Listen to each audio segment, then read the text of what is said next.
मोदी साहब अगर आप देख रहे हो तो प्लीज़ हमें पैसे भेजने दो। 6 घंटे बाद उठा, $300 कमा लिया। $300 सोते हुए, तो एकदम $20 200 बन गए। और मैं मतलब 5वीं स्टैंडर्ड में हूँ ना। हज़ारों करोड़ का रेवेन्यू किया है। आज के रुपए में कुछ 12-13 करोड़ का टेस्ला मेरे पास 2 है। नौकरी करना तो पागलपन है। मुझे लैपटॉप चाहिए भी नहीं। मैं अपना पूरा सब कंपनीज को सिर्फ अपने फ़ोन से चलाता हूँ। मुझे लैपटॉप नहीं चाहिए। मैंने उसको कुछ बोला, मैंने कहा तू इतना सारा काम कैसे संभालती है? वो बहुत काम संभालती थी। और उसने मुझे एक लाइन बोली, उसने कहा दुनिया में कुछ भी कराना है ना, और वो कार्ड ना मेरे बाप का था, मेरा नहीं था, तो वेस्ट ना करो ये टाइम है प्लीज़। कुछ भी जाके कुछ तो करो, कुछ करो। तो हे ऑल, कैसे हो आप सब? आज की पॉडकास्ट आपके लिए बहुत ही ज़्यादा इंपॉर्टेंट होने वाली है, यूजफुल होने वाली है, बिकॉज आज हम आए अनिक सिंघल जी के पास, जो कि एक around you can say that one of the biggest और इंडियाज और US biggest entrepreneur in the world. And उन्होंने अब तक 9 फिगर्स अर्न कर लिया। Like 9 figure is something that anyone can't dream of. So yeah, let's welcome our guest Anik Singhal sir. Thank you so much. Thank you for having me. So Anik Singhal sir, क्या आप हमारी audience को intro दे सकते हो? Like कैसे आपने you are a big entrepreneur, how you started and क्या क्या फील्ड आपने किए ये सब, ताकि पता लग सके कि अगर कोई सक्सेसफुल पर्सन है तो उसके पीछे क्या जर्नी होता है वो भी रिलेट कर पाए उससे, ताकि वो भी बन सके। हाँ। देखो, मेरी फैमिली में कोई एंटरप्रेन्योर नहीं था। मैं कॉलेज में था, जहाँ तक मुझे पता था डॉक्टर बनना है, डॉक्टर की पढ़ाई चालू हो गई थी, बट मुझे बस वो अंदर से खुशी नहीं थी। कभी काफ़ी लोग ये देख रहे हैं जो उनको लग रहा है कि मैं कहाँ हूँ, मैं गलत जगह हूँ, ये नहीं मेरी ज़िंदगी होनी चाहिए। मुझे ऑलरेडी वो फीलिंग हो रही थी। मैंने कहा अभी फीलिंग हो रही है तो अगर मैं डॉक्टर बन गया, 12 साल लगेंगे, तो अब मेरा क्या होएगा? तो मैं तब सोचने लग गया, बहुत रिफ्लेक्शन किया कि फिर मैंने करना क्या है। अगर मैं इतना खुश नहीं हूँ तो फिर किस चीज़ से खुश होऊंगा? अच्छा था ना, मुझे वो थोड़े टेंडेंसीज दिखते थे कि एंटरप्रेन्योरियल कुछ वो करता था मैं, जिससे दिखता है कि इस बंदे को कुछ ठीक है। मैंने उसके बारे में सोचा, मैंने कहा बिजनेस करना मुझे अच्छा लग रहा है। तो मैंने पूरा स्कूल बदला, सब बदला, नया स्कूल गया, बिजनेस पढ़ाई चालू की। 2 हफ्ते बाद का ये भी नहीं मुझे अच्छा लग रहा। तब मैंने कहा जी प्रॉब्लम होने वाली है भाई, क्योंकि मैं तो कुछ नहीं करने को तैयार। तब फिर मैंने फिर और रिफ्लेक्शन किया कि हो क्या रहा है, मुझे स्कूल अच्छा ही नहीं लग रहा, क्यों नहीं अच्छा लग रहा। तब मुझे जाके पता लगा कि एक्चुअली ना मैं पढ़ के थोड़ा थक रहा था। मैं कॉलेज के खिलाफ नहीं हूँ, कॉलेज जाओ, बट मेरे लिए क्या हो रहा था कि कॉलेज के क्लास में बैठ के ये सुनना कि एक दिन कुछ करेंगे। मैं क्या एक दिन कुछ करेंगे? आज करते हैं ना, मैं तैयार हूँ, मैं रेडी हूँ, चलो, मुझे नहीं 4, 5, 6 साल वेस्ट करने। तो मैं गूगल पे गया और मैंने टाइप इन किया हाउ टू मेक मनी। मैंने कहा चलो अभी कमाते हैं, कुछ करते हैं। उस दिन गूगल नया ही था। मतलब 1990s। हाँ, मतलब 1, 2, 3 साल इट वाज़न्ट दैट कॉमन। तो गूगल ने अपने आप ही ऑटो फिल करके सजेशन दिया कि online, how to make money online. मैं कहा ठीक है, ऑनलाइन ऑफलाइन मुझे क्या है, पैसा कमाना है। हाँ, तो ऑनलाइन बस वो जिस दिन मैंने वो सर्च हिट किया, उस दिन मेरी लाइफ चालू हुई। क्योंकि उसके बाद 18 मंथ्स मैं ये करता रहा, वो ट्राई करता रहा, ये करता रहा, वो करता रहा, बहुत फेल किया। मैं सबको ये बताना चाहता हूँ कि मेरी फैमिली में एंटरप्रेन्योर्स नहीं हैं। मेरे माँ बाप अमेजिंग है, उन्होंने मुझे बहुत प्रोवाइड किया है, but they are not entrepreneurs. मेरे को किसी ने बहुत बड़ा पैसा चेक नहीं दिया जिसके साथ मैंने बिजनेस चालू किया। मैंने कभी लाइफ में इन्वेस्टर्स नहीं है, ये सब मैंने बूटस्ट्रैप किया, अपने आप बनाया। और पिछले 20 सालों में काफ़ी बार ऑलमोस्ट बैंकरप्ट भी हो गया हूँ, अच्छे दिन देखे, बुरे दिन देखे। बट कॉलेज में मुझे जब मैंने चालू किया बिजनेस, 18 मंथ्स के लिए मैंने एक पुट्टी कौड़ी नहीं कमाई, एक नहीं कमाया, कुछ नहीं कमाया। मैं ट्राई करता रहा 18 मंथ्स 18। तो फाइनली पर जब जाके कमाना चालू किया, तब हर रोज कमाया, तब चालू हो गया। क्योंकि जब कुछ नया सीख रहे होते हैं ना, एक छोटा सा भी ट्वीक हो सकता है। जैसे अगर आप बाइसिकल चला रहे हो ना, एक छोटी सी भी गलती गिर जाओगे, है ना। तो बिजनेस सीखने में भी ये है कि अगर तुम आज फेल कर रहे हो, परसों फेल कर रहे हो, कल फेल कर रहे हो, इसका मतलब ये नहीं कि हर रोज फेल करोगे। वो एक बस थोड़ा ट्विक करते रहो, रिफाइन करते रहो, और एकदम जब क्लिक हो जाएगा ना, देन यू टेक ऑफ। तो मेरा शुरुआत ऐसे ही हुआ है, और काफ़ी लोगों का शुरुआत ऐसे ही होता है। मेरी शुरुआत ऐसी हुआ था। मैंने एफिलिएट मार्केटिंग सब कुछ ट्राई किया, बट लास्ट में आके सब कुछ मिक्स हो गया। मिक्स होके कुछ नया चीज़ बन गया, लाइक ब्लूशन चल गया, फिर सक्सेस आ गया। देखो ऐसे। पर अगर आपने एक चीज़ की होती, वो नहीं काम की होती, दूसरी चीज़ नहीं काम की होती, और तीसरे टाइम तक क्विट करके होके पास ना बैठे होते इधर। सो या मैंने लाइक कभी जब आप दूसरी पॉडकास्ट कर रहे तो मैंने सुना था लाइक मंदिर वाली स्टोरी। तो मैं कह रहा हूँ ना, जैसे मैं कॉलेज में बैठा हूँ, कॉलेज स्विच किया है, एक्चुअली नहीं सॉरी, कॉलेज स्विच करने से पहले मैं मेडिकल डिग्री में अभी प्री मेड, वहाँ पे प्री मेड बोलते हैं, तो 2-3 हफ्ते ही हुए हैं कॉलेज चालू हुआ है। मैं सोच रहा हूँ कि मैं खुश नहीं हूँ, मुझे प्री मेड नहीं करना, मुझे डॉक्टर नहीं बनना, तो मैं क्या करना है। तो उस टाइम पे मैं सोच रहा था कि मैं बचपन से मैं क्या करता आया हूँ। मैं जब बच्चों को देखता हूँ ना, तो बच्चों को देख के यू कैन दिखता है कि इनको क्या अच्छा लगता है, इन किस चीज में इनका स्किल है। आई थिंक माँ बाप का एक फंक्शन होना चाहिए कि उसको देख के उनको गाइड करें कि उनका करियर भी, उनकी नौकरी भी, उनका फ्यूचर भी उस पे फोकस हो जिस पे वो ऑलरेडी इंटरेस्ट है, ऑलरेडी उनको आता है। तो मैं अपने बारे में सोच रहा था कॉलेज में बैठे, तो मुझे फनी स्टोरीज याद आती हैं। जैसे एक स्टोरी थी, मैंने मेरे स्कूल में, मैं चौथी या 5th स्टैंडर्ड में होऊंगा, ठीक है। और मेरे स्कूल में ना एक बच्चा, उसको पैसे चाहिए थे, उसको वीडियो गेम खरीदनी थी, $20 चाहिए थे उसको। तो वो ना अपना पूरा एक stack of baseball cards, collectibles बेच रहा था। क्या होता है बेसबॉल कार्ड? बेसबॉल कार्ड्स क्या होते हैं? जैसे कलेक्टिबल्स होते हैं। अच्छा, जैसे कोई कार्ड किस चीज, जैसे क्रिकेट के प्लेयर्स का कार्ड्स बन रहे हैं जिसपे सचिन का फेस है ये, और वो कार्ड्स की वैल्यू होती है क्योंकि वो रेयर होते हैं, तो वो कार्ड्स की अलग अलग वैल्यू होती है। तुम्हें सचिन का फर्स्ट सेंचुरी वाला पिक्चर वाला कार्ड मिल गया, जो उसने फर्स्ट सेंचुरी मारी, उसका पिक्चर है। ऐसे कार्ड सिर्फ दुनिया में 6 हैं, तो उसकी वैल्यू है। हाँ, उसके कितने लाखों का, कितने करोड़ों का बिकेगा। तो ऐसे बेसबॉल कार्ड्स होते हैं बेसबॉल के लिए। मुझे बेसबॉल पे कोई शौक नहीं था, मुझे बेसबॉल के प्लेयर्स भी कुछ नहीं पता था, पर मुझे एक समझ थी, इतने सारे कार्ड्स में से चांस है कि ये $20 से ज़्यादा निकलेगा, पर उस बच्चे को अभी $20 चाहिए, तो वो उसको कोई परवाह नहीं है, ले ले। मेरे पास $20 नहीं थे। बहन के पास गया, बहन ने कहा भाग यहाँ से। माम के पास गया, माम ने कहा नो। बाप के पास गया, बाप कहते चल जाके पढ़ाई करके आप बकवास कर रहा है। तो मंदिर में ना एक ड्रॉर होता था, मेरे माँ बाप हमेशा उसमें पैसे रखते रहते थे। मैं छोटा हूँ, मुझे इनकी समझ, वहाँ पे चेंज क्वार्टर्स कहते हैं उसको, डॉलर में क्वार्टर्स थे, बहुत सारे थे। मैंने कहा ये तो कोई देखता भी नहीं। तो मैंने एक एक करके इकट्ठे किए, $20 हो गए। तो मैंने कहा भगवान माफ़ करना, लोन ले रहा हूँ, वापस उधार है, वापस लेके इंटरेस्ट भी दूंगा, 3 दिन 4 दिन में आता हूँ वापस। हाँ, तो मैंने पैसे लिए, उठा के कार्ड्स खरीद लिए। कार्ड्स खरीदने के बाद अब प्रॉब्लम है स्टोर जाना है जहाँ पे कार्ड्स बेच दूँ। और वो अपने माँ बाप को तो ना पूछ सकता हूँ, वो पूछेंगे तेरे पास ये कार्ड्स कहाँ से आए। तो मैंने अपने दोस्त की माँ को कन्विंस कर दिया कि वो मुझे लेके जाए, तो वो लेके गई।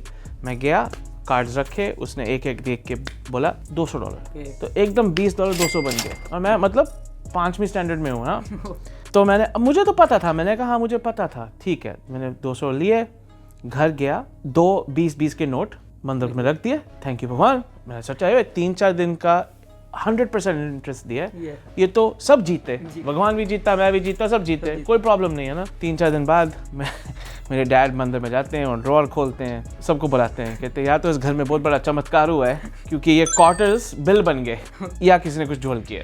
तो ऑफ कोर्स सब, मेरी बहन और सब मेरे को देखते हैं, कहते हैं इस घर में झोल करने वाला कौन है, यही है। तो मैंने कहा प्रॉब्लम क्या है। मैं अपने डैड को देख के कहा चल मैं प्रॉफिट आपके साथ स्प्लिट करता हूँ। अरे यार मारने को पड़े थे मुझे, उनको नहीं समझ। ऐसे मैंने बहुत सारे झोल किए थे बचपन में।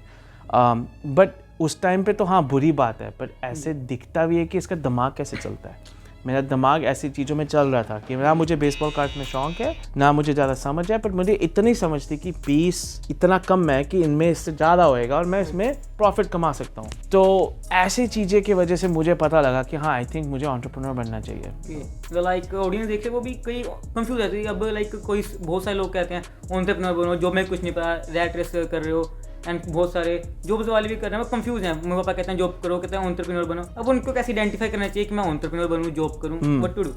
देखो 20 साल पहले मैं जब चालू हुआ था, मेरी थियरी ये थी, मेरी बिलीफ्स ये थी कि सबको एंटरप्रेन्योर बनना चाहिए, सबको। नौकरी करना तो पागलपन है, कौन नौकरी करेगा। अब मैं 20 साल हो गए एंटरप्रेन्योर, मैं कितने लोगों को सिखाया है, कितने लोगों को मिला हूँ, कितने लोगों की मदद की है, और अब मैं ये बता सकता हूँ कि मोस्ट पीपल को कभी भी एंटरप्रेन्योर नहीं बनना चाहिए। इट्स नॉट फॉर देम, उनके लिए सही नहीं है।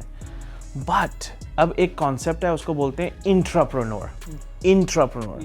वो है जब तुम्हारी नौकरी है, बट तुम्हारी नौकरी में तुम्हें फ्रीडम है, तुम्हें कोई बॉस ऐसे नहीं देख रहा, बता नहीं रहा एक एक कदम क्या करो कैसे करो। और जब कंपनी का सक्सेस होता है तो तुम्हारा भी होता है, तुम्हें भी प्रॉफिट शेयर मिलता है, तुम्हें भी बोनसेस मिलते हैं, उसका कॉन्सेप्ट है एंटरप्रेन्योर। पर इसका बेनिफिट ये है कि तुम्हें लोगों की चिंता नहीं करनी पड़ती, एचआर नहीं करना पड़ता, हायरिंग नहीं करनी पड़ती, अगर कंपनी का नुकसान होता है तुम्हारा नुकसान नहीं होता। क्योंकि एंटरप्रेन्योर बनने में ना अच्छियत तो बहुत है, लोगों को सिर्फ अच्छा दिखता है, अरे ऐसा कमाऊंगा, गाड़ी बड़ी बड़ी गाड़ी में जाऊंगा, ये वो सब नहीं हमेशा होता। और बुरे दिन बहुत होते हैं, बहुत ज़्यादा बुरे दिन भी होते हैं। मैं हमेशा लोगों को कहता हूँ हाँ मैंने हज़ारों करोड़ का रेवेन्यू किया है, पर मैंने हज़ारों लातें भी खाई हैं। तो अगर किसी को दिल कर रहा है, अगर किसी के मन में ये आवाज़ है कि मुझे एंटरप्रेन्योर बनना है, तो बनो, ट्राई करो। सबसे बड़ा क्या हो जाएगा, नहीं काम किया। बट मैं लोगों को ये भी समझाना चाहता हूँ कि आप एंटरप्रेन्योर हो, मैं एंटरप्रेन्योर हूँ, इसका मतलब ये नहीं कि उनको भी होना चाहिए। सबके लिए सही नहीं है। सब कभी लोगों को क्या है, एंटरप्रेन्योर नहीं होना, बट एंटरप्रेन्योर के लिए काम करो। सेम कल्चर आता है, सेम फीलिंग आती है, सेम ग्रोथ होती है, तो सबका अलग अलग होता है। बट ये साइन होते हैं, अगर तुम्हारा ऑलरेडी ये पर्सनैलिटी है कि तुम हसल वसल करते रहते हो, कुछ ना कुछ जुगाड़ करते रहते हो, तो मोस्ट लाइकली चांस है कि तुम एक्चुअली एंटरप्रेन्योर हो। और अगर नहीं पता तो ट्राई कर लो। लाइक जब मैं 11-12 साल का था, मैं लाइक मोबाइल उठा के दुकान में चला गया, होली का सीजन था, एंड लाइक मैं वीडियो शूट कर रहा हूँ कि लाइक दिस प्राइस, ये सामान इतने का, ये सामान इतने का। लाइक अगर आपको स्किल है, लाइक आप करते हो, तुम्हें कुछ है कि कोई करना कुछ तो, चाहे हो कुछ ना हो, कर लो, फिर एंटरप्रेन्योरशिप कुछ कर लो, ट्राई करो ना, क्या हो जाएगा। मुझे क्या होता है कि लाइक मैं चलेगी और नहीं चलेगी मेरी वीडियो यूट्यूब पे। एडिटिंग मैंने खुद की थी तब, लाइक 11 और 12 में, जब मैं 11-12 साल का था, देन मैं ये सब किया। कुछ है तो कर लो, ट्राई कर लो। और अब जैसे अपने बैड डेज किस तरह के होते हैं, लाइक अब मैं समवट कुछ पहुंच गया, बट बैड डेज मैंने तो फेस नहीं किया। तो किस तरह के बैड डेज हो सकते हैं, उनको कैसे हैंडल करें? किस तरह के बैड डेज हो सकते हैं? एक दिन आप उठोगे, आप यूट्यूब ने आपका चैनल बंद कर दिया, ऐसे बैड डेज हो सकते हैं। एक दिन आप उठोगे, आपका कैमरा चोरी हो गया है, गूगल ने आपको रैंक बुरा कर दिया। एक दिन आप उठोगे, किसी ने आपके सब वीडियोस चोरी करने चालू कर दिए और वो पोस्ट कर रहे हैं। एक दिन आप उठोगे और आपका इंटरनेट गया। क्या क्या हो सकता है यार, क्या क्या। एक दिन उठोगे बीमार हो गए हो, एक दिन उठोगे फैमिली में कुछ प्रॉब्लम होगी। प्रॉब्लम्स तो तरह तरह की हो सकती हैं और होती हैं। मैं हमेशा ये कहता हूँ कि बुरे दिन भी आते हैं, अच्छे दिन भी आते हैं। लाइफ में ऐसे कभी नहीं होएगा कि तुम सक्सेसफुल हो गए और अब चल पूरी ज़िंदगी अब सही रहेगी, कभी नहीं होगा। अप्स डाउन्स, अब ऊपर नीचे होता रहता है। तो डाउन तो आएगा, और जब अच्छे दिन चल रहे हैं तो उस टाइम पे तुमको प्रेपरेशन ऐसी करनी चाहिए कि तुम्हारे बुरे दिन के लिए तुम तैयार हो, है ना। अगर YouTube चैनल बनाया है तो ईमेल लिस्ट भी बनाओ, क्योंकि अगर YouTube चैनल चला गया तो एटलीस्ट ईमेल लिस्ट रहेगी। YouTube चैनल बनाया है ना, तो कुछ के और भी फॉलोअर्स डालो, इंस्टाग्राम पे भी डालो, फेसबुक पे भी चलाओ। तो हर जितने रिस्क के बारे में सोच सकते हो उनके लिए थोड़ा प्लानिंग तो करो, बट फिर भी हर रिस्क को नहीं निकाल सकते। तो आपका क्या एक्सपीरियंस रहा, लाइक आपके बिजनेस में कोई बहुत ही बुरा एक्सपीरियंस हो कि आप बिल्कुल टूट गए, कुछ नहीं हुआ तब, और फिर आपने उसे कैसे रिकवर किया? हाँ हुआ था। तो 2008 में जब इकोनॉमी कोलैप्स हुई थी, आप तो बहुत छोटे हो, आपको तो पता भी नहीं होगा। मैं तो 2 साल का था। हाँ 2 साल का था। यूएस में बहुत हुआ था 2008 का पूरा। मैंने सुना लाइक .com वो हो गया था, वो तो उससे पहले हुआ था, उसके बाद फिर रियल एस्टेट का हुआ था 2008 में। तो हमारी इंडस्ट्री में उसका फ़र्क 2010 तक नहीं आया। 2008 में जब पूरी दुनिया क्रैश हो रही है, मेरा बिजनेस नहीं क्रैश हो रहा और मैं बहुत यंग था। मैंने सोचा मैं तो इनविजिबल हूँ, मेरे को तो कोई फ़र्क नहीं पड़ने वाला किसी से। तो मैं और ग्रोथ पे इन्वेस्ट किया 2010 तक। फिर वो इम्पैक्ट हमारी इंडस्ट्री तक पहुँच गया, और उस टाइम तक मैंने इंडिया में ऑफिस खोल लिया था, मैंने इतने लोग हायर कर लिए थे, मैंने ये कर रहा था, वो कर रहा था, एक्सपेंसेस मेरे बहुत हो गए थे। आप कौन सी इंडस्ट्री में थे तब? उस टाइम पे मैं सेम इंटरनेट मार्केटिंग सिखा रहा था, बट मैं एक LMS प्लेटफॉर्म बनाने की कोशिश कर रहा था। मैं एक टेक्नोलॉजी बनाने की कोशिश कर रहा था, तभी मैं इंडिया आ गया था, क्योंकि इंडिया में लोग हायर कर सकते हो उस पर। और जब मेरा रेवेन्यू एकदम, क्योंकि हमारी इंडस्ट्री में आते आते ऐसा हुआ कि तूफान दिख रहा है, बट यहाँ पे अभी तो ठीक है, बर्ड्स वगैरह फ्लाई कर रहे हैं, बट मुझे दिख रहा है तूफान। तो मैंने सोचा कि ये तूफान इधर नहीं आएगा, वो उधर से चला जाएगा। बट एक्चुअली वो तूफान आया। जैसे वो आया, सब विंडोज टूट के, सब दरवाजे टूट के। अब मैं क्या करूँ? मेरा रेवेन्यू एकदम नीचे गया, एक्सपेंसेस इतने हाई पड़े हैं, रेवेन्यू पूरा टूट गया। मैं नहीं उसके लिए प्रेपेयर था, और बहुत बुरे दिन आए। मतलब डेट पे डेट, कहाँ से उधार, जहाँ से मुझे उधार मिल रहा था मैंने लिया। और मैं 27 का था, तो इतना उधार आ गया था सर पे कि आज के रुपए में कुछ 12-13 करोड़ का उधार आ गया था। तब तो अगर इन्फ्लेशन में 30-40 करोड़ की, हाँ इन्फ्लेशन देख के बोलोगे तो 20 से करोड़ से ज़्यादा, मतलब पता नहीं कितना। तो और माँ बाप का घर गिरवी हो गया था, और मतलब बहुत सारी, मतलब मुझे उन दोनों के बारे में सोच के भी अच्छा नहीं लगता, क्योंकि इतना बुरे दिन थे। बट उसको संभाला कैसे, मतलब उस टाइम पे एक चॉइस होती है, या तो मैं गिव अप कर दूं, और मैं गिव अप करना चाहता भी था क्योंकि इतना मुश्किल हो गया था। बट गिव अप करने का मतलब था कि मेरा जो बेस्ट फ्रेंड था उसने मुझे उसके जो भी अकाउंट में पैसा था ना, उसने मुझे सब दिया था लोन पे। मैं उसको क्या कहूँगा? मेरे माँ बाप का, मेरे बाप ने 20 साल लगा के घर को पे ऑफ किया था, अब उन्होंने घर वापस गिरवी रखा था, मैं उनको क्या बोलूँगा? गिव अप करना तो ऑप्शन था ही नहीं मेरे लिए। मैंने कहा मैं गिव अप तो नहीं करूँगा। तो उसकी वजह से फिर ना, जब हम अपने दिमाग से एक ऑप्शन को रिमूव कर देना, ऐसे मुझे बॉब प्रॉक्टर ने सिखाया था कि अगर मैं अभी बोलूँगा कि मुझे $10,000 दे, तो बोलेगा मेरे पास है नहीं जी। कभी ऐसे ना बोलो कि मेरे पास है नहीं, क्वेश्चन पूछो, मैं $10,000 कैसे ला सकता हूँ? तुम्हारा दिमाग ही ना अलग तरह के सॉल्यूशंस ढूंढता है अगर तुम क्वेश्चन पूछो ठीक तरह। तो उस टाइम पे जब मेरा इतना फेलियर हो रहा है और मेरा इतना डूब रहा हूँ, मैंने एक बारी क्विटिंग को टेबल से हिला दिया ना, मैं क्विट तो करूंगा ही नहीं, वो ऑप्शन है ही नहीं मेरे को। तो फिर मेरा दिमाग एकदम सॉल्यूशन सोचने लग गया कि अच्छा मैं अब ये कैसे ठीक करूं, ये क्या करूं, मेरे ऑप्शंस क्या है। मैं तब एकदम फिर one after the other options आने चालू हुए। तो ये बहुत इंपॉर्टेंट है कि जब बुरे दिन आते हैं सही सवाल पूछो, ये ना बोलो क्या नहीं कर सकते, ये बोलो कैसे कर सकता हूँ, और एकदम दिमाग फिर जवाब देता है। तो मैंने अपने उधार को छोटे छोटे बकेट्स में रखा, देखा किसको पहले देना है, और मैं बहुत स्ट्रेटेजिक हो गया। मैंने कहा या तो मैं अपना टाइम डर में लगा सकता हूँ, या तो मैं अपना डर डिप्रेशन में लगा सकता हूँ, या मैं बिजी होता हूँ, चल सोल्यूशन ढूंढते हैं, चल मैं काम करता हूँ, घर में बैठा रोके कुछ नहीं होने वाला, बाहर निकलता हूँ, सोल्यूशन ढूंढता हूँ। और ये मेरे साथ 2-3-4 बारी हो चुका है लाइफ में, और हर बारी मैंने कहा है क्विटिंग तो ऑप्शन है ही नहीं, घर से निकलो, सॉल्व करो। और अब आपकी millions of $, की कंपनी है, तो आपका लाइक बिजी बहुत होता है, लाइक ये मीटिंग हो करना, how you plan your day? Like मेरे पास अभी बहुत कम काम है, फिर मैं इतना प्रोडक्टिव नहीं हूँ, बट आप कैसे प्रोडक्टिव इतने? मेरे को ना हमारी एक इंटर्न थी कंपनी में, बहुत सालों पहले की बात है। तो वो इंटर्न हमारे लिए काम करती थी और बहुत अच्छी थी, बल्कि एक्चुअली वो जा रही थी और मैं उसको रखने की कोशिश कर रहा था। मैंने उसको कुछ बोला, मैंने कहा तू इतना सारा काम कैसे संभालती है? वो बहुत काम संभालती थी, और उसने मुझे एक लाइन बोली, उसने कहा दुनिया में कुछ भी कराना है ना, तो जो भी सबसे बिजी बंदा जानते हो ना, उसको काम दो, वो कर देगा। अब मतलब मैं सोचता रहा ये सही बोल रही है यार, क्योंकि जितना हम बिजी होते हैं उतना ही हम अपना टाइम को मैनेज करना सीखते हैं। देखो मेरी लाइफ में मल्टीपल कंपनीज हैं, बीवी है, बच्चा भी 9 महीने का है, मेरी हेल्थ है, मेरे माँ बाप हैं, मेरे दोस्त हैं, और मैं चाहता हूँ कि मेरी लाइफ में उनमें से किसी को मेरे साथ शिकायत नहीं होनी चाहिए, ना मेरे दोस्त को, ना मेरे एम्प्लॉइज़ को। तो मैं संभालता हूँ। अभी हफ्ता मैं इधर इंडिया में हूँ, पर मेरा बिजनेस चल रहा है। मैंने अपने आसपास एक सपोर्ट स्ट्रक्चर रखा हुआ है, और वो उन पे मैं रिलाई करता हूँ। जैसे आप इधर पहुँचे हो, हम इधर वीडियो कर रहे हैं, आपसे मैंने कभी पहले बात नहीं की थी, मैंने आपको पर्सनली नहीं बुलाया, अक्षय ने बुलाया आपको। मैं अक्षय पे रिलाई करता हूँ, क्योंकि अगर मुझे आपके साथ पूरा स्केड्यूल बनाना पड़ता, बात करनी पड़ती, मैं नहीं कर सकता। तो मैं आई हैव टू मेक, मेरे आसपास एक टीम होनी चाहिए, वो टीम जो अपनी स्ट्रेंथ्स पे फोकस करे, और मैं अपनी स्ट्रेंथ पे फोकस करता हूँ। तो मेरा दिन का अच्छा, अब एक और बात है जिससे ग्रोथ, क्योंकि जब बिजी हो जाते हो ना, ग्रोथ कम हो जाती है, क्योंकि तुम बिजी में डेली रूटीन के टास्क में बिजी हो गए, तो फ्यूचर ग्रोथ कैसे करोगे? तो मैंने एक कॉन्सेप्ट सीखा था जो मैंने अब सालों के लिए अपनी लाइफ में इम्प्लीमेंट किया है। तुम्हारी टास्क जो करते हो एक दिन में, जैसे अभी हम ये फिल्म कर रहे हैं, ये एक टास्क है, इसके बाद एडिट करना है, वो एक टास्क है।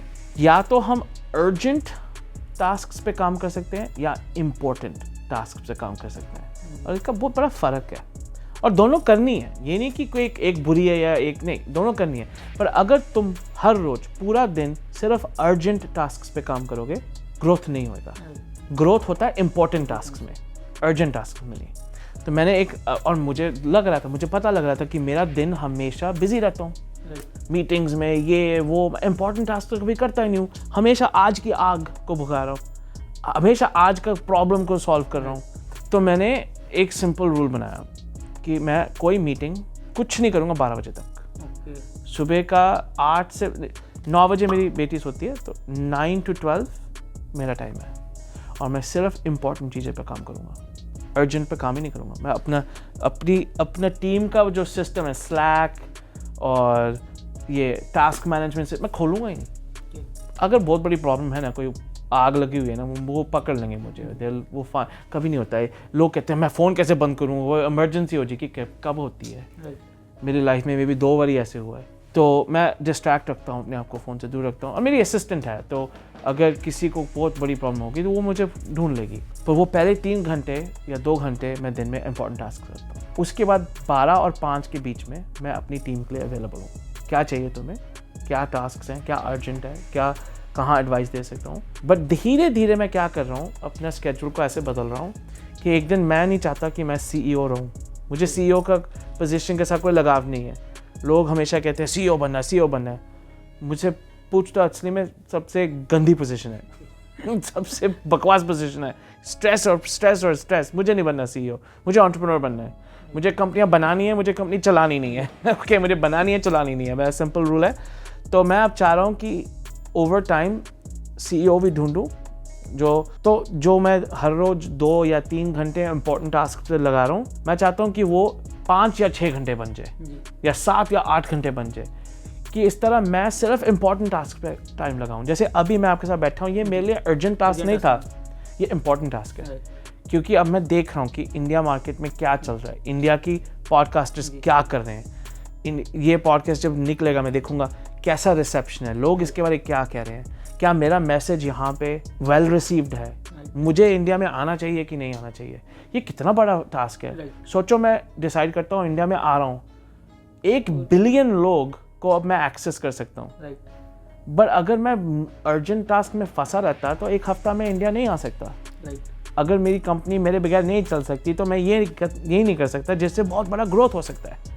तो जैसे कंपनी बढ़ती रहती है, आपको उस पर फोकस करना है कि मैं इंपॉर्टेंट टास्क पे कैसे फोकस कर सकूं, अर्जेंट पे नहीं। और इम्पोर्टेंट और अर्जेंट में आप डिफरेंस कैसे निकालते हैं? कौन सा इंपॉर्टेंट है, कौन सा अर्जेंट है? अर्जेंट हुआ कि वीडियो एडिटिंग करनी है, कल सुबह जा रही है। इंपॉर्टेंट हुआ कि अनिक सिंगल दिल्ली आया हुआ है, उसको इंटरव्यू करना है, क्योंकि शायद ये मौका वापस ना मिले। ये इंपॉर्टेंट है, शायद मेरा ऑडियंस मेरा नाम देख के अब आपका पॉडकास्ट देख के अब आपको जाने। आज सुबह तबीयत ठीक नहीं थी, मैंने अक्षय जी को कहा था, बट मैं आया बिकॉज मुझे पता आगे ये मौका नहीं मिलने वाला है, ना करके अपॉर्चुनिटी खत्म हो गई। हाँ, अर्जेंट टास्क हैं कि मतलब छोटी टास्क होती हैं जो कुछ करना है, पब्लिश करना है, ये करना है, वो करना है। मेरा वीडियो एडिटर बीमार है, मुझे खुद एडिटिंग करनी है। इंपॉर्टेंट टास्क होती हैं कि ये प्रोडक्ट क्रिएट करना है, मेरी फॉलोइंग होगी है, ये प्रोडक्ट क्रिएट करूंगा तो मोनेटाइजेशन होगी। पर अगर तुम पूरा दिन अर्जेंट तो वो प्रोडक्ट बनाने का टाइम नहीं आएगा, राइट? तो इम्पॉर्टेंट टास्क ऐसी होती हैं जो आपके बिजनेस को आगे लेके जाएंगी, जो मार्केट में नई अपॉर्चुनिटीज ढूंढेंगी। अर्जेंट टास्क जो होती हैं जो अभी बिजनेस चल रहा है ना, उनको चलाएंगी। ये डिफरेंस होता है। तो आप कौन से टूल यूज करते हो, अपना ट्रेलो वगैरह कौन से टूल यूज? मैं यूज करता हूँ असाना। अच्छा, मैं ट्रेलो को पहले यूज़ करता था, बट जैसे मेरी टीम बड़ी हुई असाना हमको ज़्यादा अच्छा लगी। बट आई डोंट नो, सब अच्छे टूल्स हैं। ट्रेलो, असाना, मंडे, क्लिकअप, कितने हैं। अब मेरा एक दोस्त है, वो टीम ली बना रहा है, वो कह रहा है वो, और उसका हिस्ट्री में वो सॉफ्टवेयर बहुत सही बनाता है। तो मैं भी वेट कर रहा हूँ, टीम ली आएगा, शायद असाना को रिप्लेस कर देगा। टास्क मैनेजमेंट के लिए हम असाना यूज़ करते हैं, और टीम कम्युनिकेशन के लिए हम यूज़ करते हैं स्लैक, और एक और टूल जिसके बगैर मैं जी नहीं सकता, लूम। लूम क्या? लूम, अच्छा, जैसे आपने मुझे कुछ भेजा, मुझे आपको फीडबैक देनी है ना, तो एकदम बस बटन दबाया और या फ़ोन पे या कंप्यूटर पे स्क्रीन रिकॉर्ड हो जाएगी, मैं फीडबैक दे दी, URL दिया, आपको असाना में डाल दिया कि आपने मुझे कुछ भेजा है, मैं नोट्स लिखूँ, ये कर बहुत टाइम लगता है। मैं रिकॉर्ड दबाया, आपको भेजा, और मैं अपने फ़ोन पे भी कर सकता हूँ। जैसे मैं इंडिया आया, मेरा लैपटॉप ही क्रैश हो गया, काम ही नहीं कर रहा, तो मुझे लैपटॉप चाहिए भी नहीं। मैं अपना पूरा सब कंपनीज़ को सिर्फ अपने फ़ोन से चलाता हूँ, मुझे लैपटॉप नहीं चाहिए। मैंने ये बनाया है ऐसे कि मेरी टीम ऐसी होनी चाहिए कि मैं अपने फ़ोन से चला सकता हूँ, पर मैं अपने फ़ोन पे भी लूम को यूज़ कर सकता हूँ। किसी को कोई चीज़ रिव्यू कर रहा हूँ तो लूम को दबाया, वीडियो चालू की, रिव्यू दिया, लिंक डाल दिया। तो ये 3 टूल्स के साथ मैं अपनी टीम को मैनेज करता हूँ। ओके, लाइक आप टीम को मैनेज करते हो तो अच्छे पीपल आपको कैसे मिलते हैं? लाइक जब बहुत सारे बेकार people, मैं बेकार नहीं कह सकते बट अनप्रोडक्टिव हो गए, लाइक जो आपके एनर्जी मैच नहीं करती, आप बहुत कुछ कह सकते हो। हायरिंग कैसे करें? हाँ, तो जब शुरू हो रहा है ना तो प्रोसेस बहुत डिफरेंट होते हैं। मैं तो कैपिटल है, पैसा है, तो मैं तो डिफरेंट तरह के लोग को ढूंढता हूँ, तो एडवाइस डिफरेंट होता है दोनों तरह के लिए। तो अगर जब तुम चालू कर रहे हो, जो शुरुआती है, तो फ्रीलांसर से मोस्टली काम करवाओ, प्रोजेक्ट बेस्ड पेमेंट। हाँ, कि वो प्रोजेक्ट किया, अपने पेमेंट दी, प्रोजेक्ट किया, पेमेंट दी। अच्छा, अगर तो ढूंढते कैसे हैं? पहले तो अगर फ्रीलांस वेबसाइट पे देखोगे तो उनके रिव्यूज़ होते हैं। हमेशा पहले एक छोटा प्रोजेक्ट दो, बड़ा वाला ना दो, छोटा। देखो डेडलाइन मिस हुई, कम्युनिकेशन कैसा है, बनी कि नहीं बनी, उसके बाद थोड़ा और बड़ा प्रोजेक्ट। अगर जो एक्चुअल बड़ा प्रोजेक्ट है ना, उससे पहले मैं 3-4 छोटे प्रोजेक्ट दूंगा, नहीं तो मैं बहुत बड़ा वाला नहीं देता। 3-4 छोटे प्रोजेक्ट पे अगर उन्होंने बहुत अच्छा काम किया तो चांसेस है वो बड़े वाले पे भी अच्छा काम करेंगे। हाँ, तो इन 3-4 छोटे प्रोजेक्ट्स में सब हो जाता है। हमारी कम्युनिकेशन कैसी है, उनका काम का क्वालिटी कैसा है, उनके डेडलाइन मीट किया कि नहीं मीट किया, सब पता लग जाता है। अच्छा, जैसे तुम्हारा बिजनेस ग्रो होएगा, तुम हायरिंग कर रहे हो, मतलब ये फ्रीलांसिंग नहीं है, आप कह रहे हो तू मेरे लिए आके काम कर। हमारी कंपनी में घुसना बहुत मुश्किल है, हम बहुत प्रोसीजर्स यूज़ करते हैं हायरिंग करने के लिए। मिनिमम 3 इंटरव्यू के बगैर तो अंदर आओगे ही नहीं, और कभी तक 6-7 इंटरव्यूज़ भी हो जाते हैं। और हमारे इंटरव्यूज़ भी लंबे होते हैं, और इंटरव्यूज़ भी डिफरेंट लोगों के साथ होते हैं। मेरे साथ नहीं होते, डिफरेंट मैनेजर्स के साथ होते हैं, क्योंकि हमको डिफरेंट तरह के पर्सपेक्टिव चाहिए। और सब इंटरव्यूज़ के बाद अगर एक बंदा भी कह रहा है कि नो हायरिंग, अगर सब लोग जिन्होंने इंटरव्यू किया, अगर सब लोग एक्साइटेड नहीं है, अगर सब लोग नहीं कह रहे कि हाँ ये तो चाहिए ही चाहिए बंदा, तो हायर नहीं करेंगे, वेट करेंगे राइट पर्सन। अच्छा, दूसरा रूल है, सोच में वीडियो पर्सन ढूंढ रहा हूँ, कैमरामैन। ये बैठा है एक बंदा, मैं जानता हूँ बहुत स्मार्ट बंदा है, बहुत केपेबल बंदा है, कभी वीडियो कैमरा नहीं पकड़ा बट पकड़ सकता है। साथ में एक बैठा है बंदा, 3 साल का वीडियो कैमरा चला रहा है, वो भी सेम एग्जैक्ट कैमरा जो मेरा है। मैं एक्सपीरियंस को हायर करूँगा। अगर आप न्यू अगर आपने अभी 2-3 महीने में कंपनी शुरू की, वो ज़्यादा पैसा नहीं है बट वो बंदा को थोड़ा ज़्यादा पैसा ले रहा है, बट आप उसको सिखा सकते हो, तो आप किसको हायर करेंगे? हाँ, शुरुआत में ठीक है, शुरुआत में पोटेंशियल वाले बंदे को पकड़ सकते हो, नो प्रॉब्लम। बट मैं अभी भी कहता हूँ कि एक्सपीरियंस वाले को जाके बोल दो, भाई अभी चालू ही हो रहा हूँ, थोड़ा कुछ कर दो। पहले एक्सपीरियंस वाले से ट्राई करो, क्योंकि यार अगर तुम कंपनी चला रहे हो ना, चालू कर रहे हो, तुम्हारे पास ऑलरेडी बहुत स्ट्रेसेस हैं, तुम्हारे पास ऑलरेडी बहुत काम है, तुम्हारे पास ऑलरेडी बहुत चीज़ें हैं जो करनी है। अब पोटेंशियल को हायर करोगे, एक और काम अपने लिस्ट पे डाल दो, क्योंकि उनको सिखाना है, अब टाइम नहीं है। बट मैं समझता हूँ शुरुआत में पैसा भी बिल्कुल नहीं होता, तो हाँ ठीक है उस टाइम, बट वो हैबिट बंद करनी पड़ेगी। एक बार बिजनेस चालू हो गया और पैसा आना चालू हो गया, then you have to start कि एक्सपीरियंस को हायर करूँगा। स्टार्टिंग में कंजूसी कर सकते हैं, बाद में स्टार्टिंग में थोड़ी कंजूसी चलती है ताकि बिजनेस से पैसा आता है, तो आप उसको मैनेज कैसे करो? कितना कहाँ पे लगाना है, कितना इन्वेस्टिंग करना है, क्या क्या कैसे करते हो? हाँ, बिजनेस का पैसा मैं इन्वेस्ट कभी नहीं करता मार्केट में। वो मेरा पर्सनल कोई रीज़न नहीं है, बस मैं पर्सनली सोचता हूँ कि मुझे वो पैसा रिस्क में नहीं डालना। मैं हमेशा ये सोच के अपना सेविंग्स अकाउंट, बिजनेस का सेविंग्स अकाउंट बनाया है कि सोच में 6 महीने मेरा पूरा रेवेन्यू चला गया, 6 महीने मुझे बचना चाहिए। तो अगर मेरा महीने का रेवेन्यू 10,000 है तो 60,000 बैंक में होने चाहिए, क्योंकि मुझे लगता है कि एक बिज़नेस अगर एकदम बिज़नेस डूब गया, एटलीस्ट 3 महीने तो लगते हैं वापस, तो 3 to 6 मंथ का विंडो मैं चाहता हूँ। और ये इजी नहीं है, बड़ी कंपनीज के लिए बहुत मुश्किल है, क्योंकि अगर कंपनीज करोड़ों महीना का कमा रही हैं तो 6 महीना का करोड़ों बैंक में रखना रियलिस्टिक नहीं है। बट जब बिजनेस नया है ये रियलिस्टिक है, कर सकते हो, रखना चाहिए सेविंग्स रखने चाहिए। सब इकोनॉमिस्ट, सब बिजनेस एक्सपर्ट्स बोलते हैं कि जब रिसेशन होती है या जब इकोनॉमी बदलती है, वो बिजनेस जिसके पास सबसे ज़्यादा कैश है वो बचता है। तो कैश बुरा नहीं है, बिजनेस में कैश होना चाहिए। ऑल्सो कब क्या होता है, कभी कभी चांस मिलता है ग्रो करने के लिए, एकदम कुछ अपॉर्चुनिटी आ गई, किसी का ब्लॉग वो बेचने को तैयार है, आप उनका वेबसाइट खरीद सकते हो, या तो कैश होना चाहिए ना हाथ में। तो यूज़ कर सकते हो। बट दूसरा सब जो मुझे सेविंग्स में नहीं चाहिए मैं इन्वेस्ट करता हूँ, और थोड़ा ऑब्वियसली अपने भी निकालता हूँ। परसेंटेज कैसे रखते हो? परसेंटेज ऐसे मैंने कभी रखा नहीं, 10% मिनिमम अपने लिए निकालता हूँ, मिनिमम है। पर ऐसे भी महीने हुए हैं जहाँ पे मैंने 50% निकाला है, क्योंकि डिपेंड करता है मेरी लाइफ में, मैं घर खरीद रहा हूँ, मुझे एक्स्ट्रा चाहिए। बट 10% से कम मैं अपने लिए कभी नहीं रखता, क्योंकि याद रखो बिजनेस के अच्छे दिन होते हैं और बिजनेस के बुरे दिन होते हैं, पर तुम्हारे पर्सनल लाइफ में इम्पैक्ट नहीं होना चाहिए। क्योंकि अगर तुम्हारे पास पर्सनली बिल्कुल पैसा नहीं है और बिजनेस डूब रहा है, तो तुम ज़्यादा इस चीज़ की चिंता करोगे कि मैं रेंट कैसे पे करूँगा, खाना कैसे पे करूँगा, और बिजनेस को बचाने के लिए दिमाग में एनर्जी नहीं होएगी।